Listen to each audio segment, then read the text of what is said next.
The girl with silver eyes, the desert moon of Terrell 9, was silent. Only sandstorms and old satellite towers stood under the purple sky. Rylan, a human engineer, had come here to fix a broken signal tower. He was alone, working with his tools, wiping sweat from his forehead when his comm device suddenly beeped. A strange signal appeared, weak but clear. It was just one word. Husband? Rylan frowned. He had no wife, no partner. He was always alone. Who sent this? He checked the coordinates and followed the signal. The wind grew stronger. Dust scratched his face as he moved across the dunes. After 1 hour of walking, he found something strange in the sand. A body. Half covered. Not human. It was a girl. An alien. But she looked young and strangely familiar. Her skin was pale blue. Her silver hair was tangled and dirty. And her eyes were silver. Not normal. Silver. Glowing. Like polished metal. Rylan stepped closer. Her breathing was shallow. She was hurt. A long wound ran down her side and sparks flickered from under her skin. She wasn't just alien. She was part machine. Are you alive? Rylan asked, kneeling beside her. Her eyes opened slowly. She looked at him and whispered something he never expected. You came back? Just like you promised. Rylan blinked. What? Who are you? You don't remember me, she asked softly. It's me. Your wife. He stood up quickly. No, that's not possible. I've never met you. But she smiled weakly. Rylan, you're still the same. Always kind, always protecting. Others. You saved me once, you promised you'd return, and now here you are. Rylan felt cold. How did she know his name? She tried to sit up but winced in pain. Her body made a faint metal grinding sound. Rylan noticed wires beneath her skin, cybernetic implants. Her right arm wasn't organic. It was robotic, smooth and silver with strange, glowing lines. You're a cyborg? He asked. She nodded. Rylan looked around. Night was coming and the desert would turn freezing soon. He couldn't leave her here to die. Even if she was confused or lying, she needed help. He lifted her gently. She was lighter than she looked. Her robotic parts hummed softly as he carried her back to his small repair ship. Inside, he placed her on the medical bed. The ship's AI scanned her. Subject: unknown cyborg life form. Injuries detected. Neural core active. Syncing. Rylan's screen suddenly showed strange data. Images, memories, words, a wedding under stars. 2 people laughing, holding hands. In front of a burning ship. A voice saying, I'll find you again no matter what. None of it was his memory. But somehow, it felt familiar. The girl reached out and touched his hand. Her fingers were cold, but her grip was gentle. Don't leave me again, she whispered. Her silver eyes locked with his. For a moment, time seemed to stop. Then, the ship's system flashed a warning. Neural sync detected. Brainwave match. 94% compatible. Rylan stepped back quickly. What is this? Why are you syncing with me? She looked hurt. I don't know. I didn't mean to force it, but maybe it's because we're connected. From before. Before what? He asked. She didn't answer. Instead, she closed her eyes. Rylan sat in silence, staring at her. Questions filled his mind. Who was she? Why did she call him husband?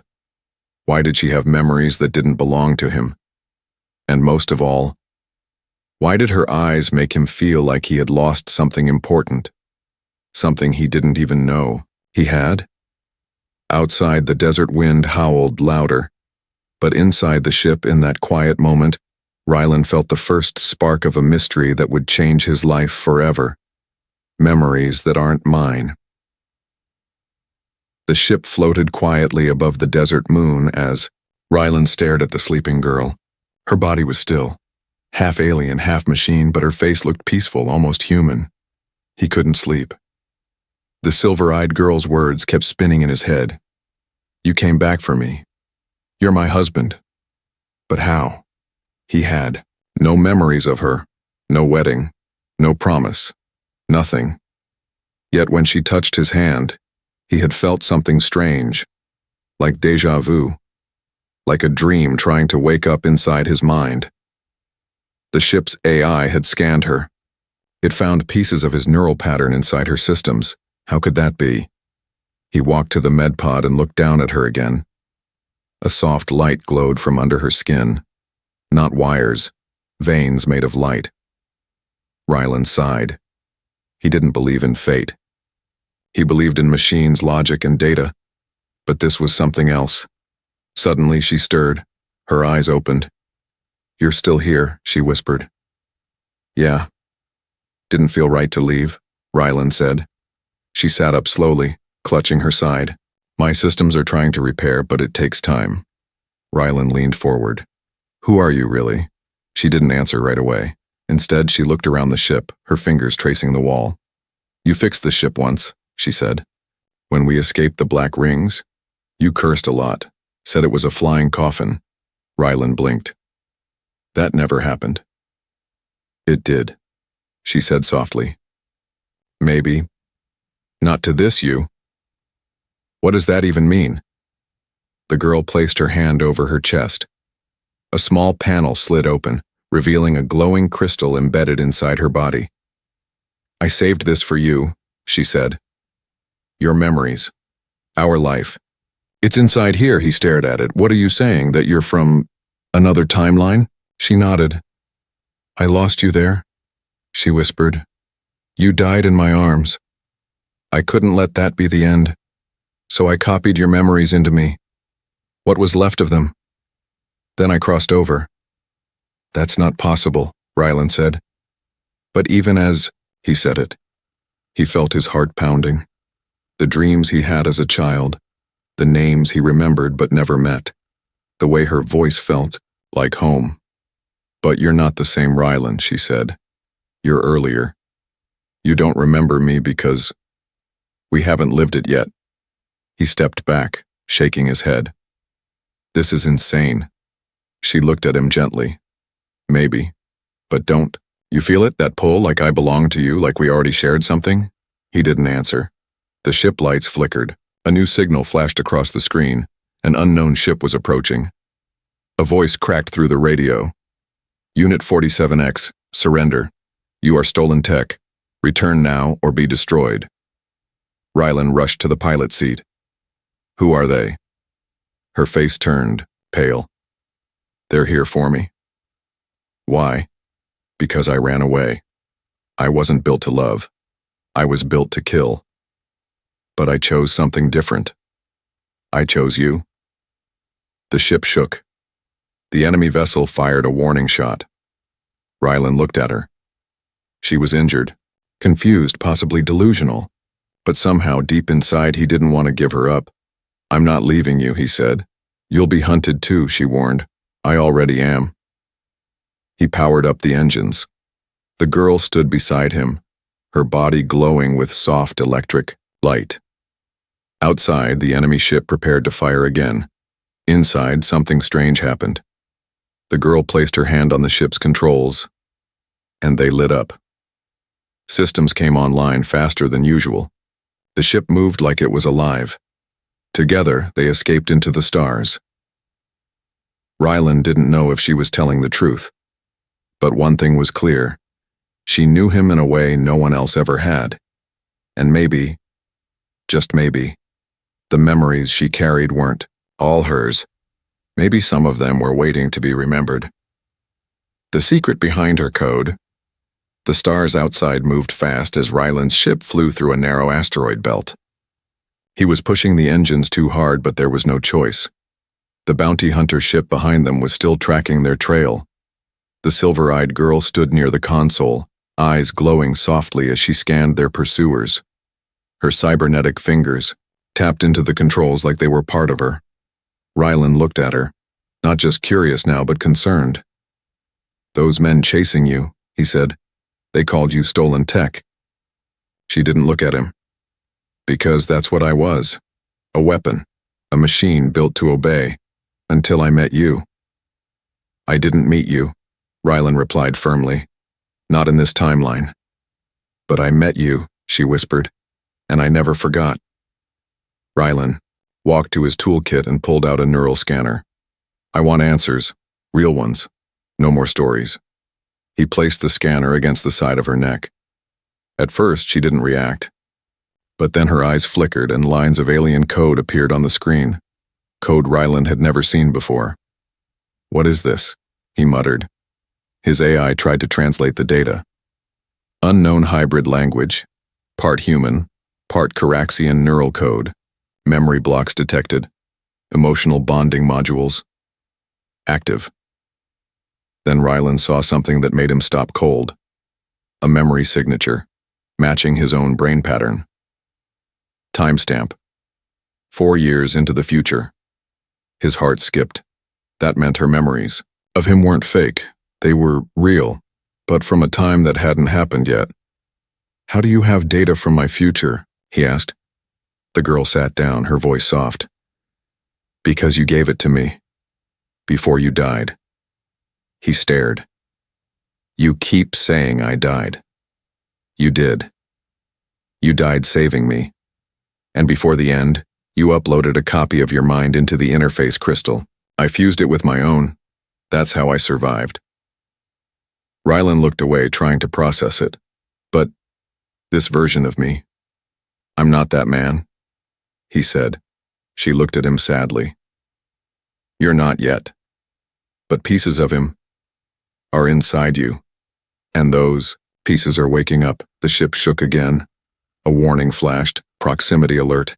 The bounty hunter was closing in. The girl stood, her voice colder now. They won't stop until I'm gone. Rylan's voice turned sharp. Who are they, really? She hesitated. They're called the Black Hounds. They work for a secret branch of the Galactic Core. They built me. I was meant to infiltrate rebel groups, appear soft, earn trust, then destroy them from inside. But you didn't, he said. I did. Once, she whispered. Before I met you. After you saved me. I broke my core commands. I chose not to follow orders. I chose to feel. Rylan looked at her, unsure whether to trust or fear her. She opened her chest panel again and pulled out the crystal core.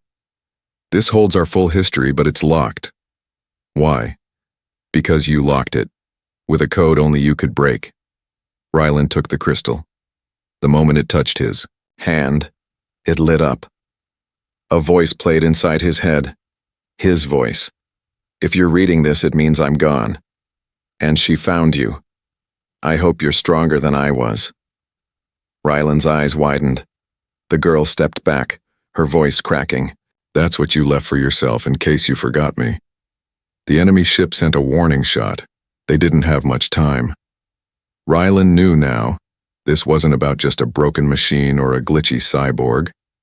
She was part of him, from a time that hadn't arrived yet, and the people chasing her weren't just after tech. They were hunting the future. I believe you, he finally said. I don't understand it all, but I believe you. The girl's silver eyes softened. Then we run and find the others. Others? Rylan asked. She nodded. You weren't the only one who changed me. There are others like me. Weapons who woke up, they're waiting for us. The stars outside blurred into streaks as the ship jumped into warp. The past was confusing. The future was unclear. But Rylan knew one thing now. His story wasn't starting. It was continuing. Escape from the Black Hounds. The stars tore apart into streaks of light as Rylan's ship jumped into warp. The engines screamed, the hull rattled. But the jump held. For now, the silver-eyed girl, half alien, half cyborg, sat near the control panel, her hand gently placed over the glowing crystal core. Her body was still recovering, but her mind was sharp. She kept her senses on high alert. They'll follow, she said quietly. They always do. Rylan glanced at her. They? You mean the Black Hounds?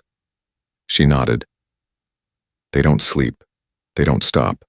They're not hunting me for justice. They're hunting me for disobedience, Rylan scoffed. You disobeyed them by falling in love? No, she whispered, by becoming alive. The words hung in the air like a ghost. Rylan turned to the console. The ship had old cloaking tech, but it couldn't run forever. Fuel was low, shields were damaged. One more direct hit and they'd burn out in open space. He looked at the girl. You said others like you are out there? Yes. Hidden in the Ashen Rings, an asteroid field near the Forgotten Colonies. That's where the others wait. Rylan changed course. The ship veered toward the Ashen Rings, a place few dared to go. It was full of magnetic storms, shipwrecks, and ghost signals. As they approached, a static-filled message crackled through the comms. Unit 47X, stop. Return the stolen host. Final warning. Rylan ignored it, but the girl stood and spoke, directly into the mic. This is not a unit. This is a woman, and I am not returning. Suddenly, the ship's sensors lit up. They were being boarded. A cloaked vessel had attached itself to their ship mid-flight. The lights flickered. Metal creaked. Rylan rushed to the weapons locker, tossing a pulse rifle to the girl. But she shook her head. I don't need it. Her silver eyes glowed brighter. Her robotic arm opened, revealing a hidden blade and micro-shield. Before Rylan could speak, the ship's back door exploded inward. A figure stepped through the smoke. Tall, armored in matte black, face hidden behind a glass mask, one of the Black Hounds. Without a word, the cyborg girl leapt forward, faster than any human could see. Sparks flew. Metal clashed. Her movements were fluid, silent, deadly. Rylan watched in awe. She didn't fight like a soldier. She fought like a dancer, every move efficient, graceful, lethal. But the Black Hound was strong. Too strong. It caught her blade, twisted her wrist and slammed her against the wall. Sparks burst from her side. Stop, Rylan shouted. He raised his weapon, fired. The pulse blast hit the Hound's armor but barely dented it. The attacker turned toward him. Cold, mechanical, like death itself. Before it could move, the girl rose again. Her chest plate cracked, her eyes dimmer, but her face calm. She whispered, something in a language Rylan didn't understand. Then her body surged with light, blinding blue-white light. She launched forward one last time, slamming her hand against the Hound's chest. Her fingers pierced the armor. The Hound staggered. Override code. Theta 5 Rylan, she said. The machine froze, trembled, then collapsed. Smoke filled the corridor. Rylan ran to her. Her legs gave out. He caught her in his arms. You're hurt. I always am, she smiled weakly. But I'm still here. Rylan pulled her back inside and closed the blast door. They escaped the Black Hound, but barely. And now the girl was fading fast. Her systems were overheating, her core glowing too bright. Rylan carried her to the medbay and placed her on the scanner. The AI said, Cyborg core destabilizing, memory shard corrupted, immediate repair required. Rylan didn't wait. He opened the panel on her chest, hands shaking, and connected the neural cable. As he did, images flooded his mind again, her memories, and his future. In one memory, he held her hand as stars exploded behind them. In another, they danced on a ship's deck under fake moonlight. In the final one, he died, whispering, "Find me again." Now Rylan finally understood. This wasn't just her mission. It was theirs. She wasn't just a weapon. She was a promise. His promise, reborn in steel and sorrow, and he was going to keep it. The time loop revelation. The medbay lights flickered as Rylan stared at the glowing crystal pulsing in his palm. It throbbed with energy. Not just power, but memory. Her memory. His memory. Both. The girl with silver eyes lay unconscious beside him. Her chest panel was open, revealing wires, glowing filaments, and something more, a memory loop embedded deep within her core. The ship's AI spoke. In a soft tone, temporal memory detected. Warning, loop instability rising. Estimated time collapse, 72 hours. Rylan didn't move. He was frozen, staring at a reflection of himself projected by the crystal. Not the man he was now, but an older version. Battle-worn, tired, smiling. The older Rylan's voice spoke through the recording. If you're seeing this, then she found you again. She never gives up, does she? The voice was calm, familiar, too familiar. Listen to me, Rylan. You don't remember her because this is the first loop, but it's not hers. She's been through dozens. Each time she finds you earlier. Each time, she fails to save you. Rylan's breath caught. In our last loop, I figured out how to hide this message deep inside her core. She won't even know it's here because if she did, she'd never risk making you fall for her again. The recording paused, then resumed. You were everything to her, and she was everything to me. You don't know it yet, but you love her. You just haven't remembered it. Then came the final line. She's not just carrying my memories, she's carrying my soul. The projection ended. Rylan leaned back, speechless.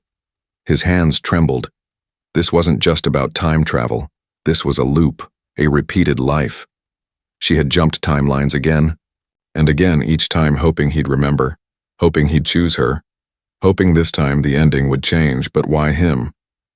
Why keep chasing a man who no longer remembered? The girl stirred. Her eyes flickered open. Rylan, she whispered. He moved closer. You've done this before, haven't you? She looked confused. What do you mean? You found me. Again and again, in different timelines. You keep trying to save me. Tears filled her silver eyes. You remembered? Not exactly, but I saw your loop. She turned away, ashamed. I swore I wouldn't do it again. But every time I lose you, I break. He reached out, gently turning her face back to him. Why not just move on? Because you're the only thing that ever made me feel real. The lights dimmed. Outside, the window, the ashen rings came into view. A glowing field of broken moons, shattered ships, and ancient ruins. Somewhere out there, her kind, the other cyborgs who woke up, were waiting. Rylan stood. His mind raced. The loops are tearing your core apart. If we don't stop the cycle, you'll die. I know, she said, and I'll die too. She nodded. He clenched his fists. Then we break the loop. She sat up weakly. You'd help me again, even without remembering our love? He smiled sadly. I may not remember the past, but I can feel it. I feel you in every breath. The ship's alarm chimed. Blackhound signal reappearing. Somehow, even in warp, they were being tracked. Time was running out. Rylan grabbed the neural uplink device. We go in, together. I'll dive into the loop. Find the original memory root. Cut it. Free us. She stared at him. If you go in, you might not come back. He looked into her eyes, glowing, scared, full of stars. Then hold me there. Don't let me get lost. She nodded. Together they lay on the medical bed, wires connected. Sparks flickered. The ship faded, and their minds dove into the storm of time, into a place where past, present, and future twisted together like a song that never ended.